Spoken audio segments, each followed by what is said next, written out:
मुजफ्फरपुर बजरिया में मार करवैबू का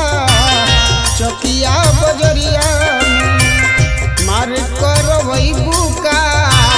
केसरिया बजरिया में मार करवैबू का केसरिया बजरिया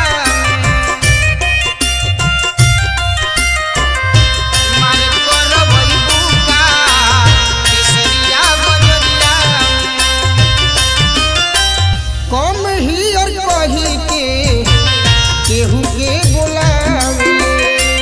लागता कि इंग्लिश में ट्यूशन करे आवेले ट्यूशन करे आवेले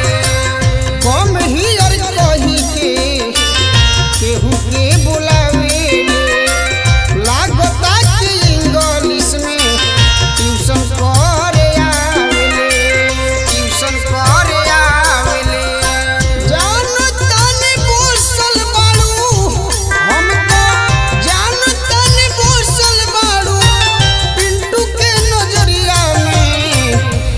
करवैबू का मोतिहारी बजरिया में मार करवैबू का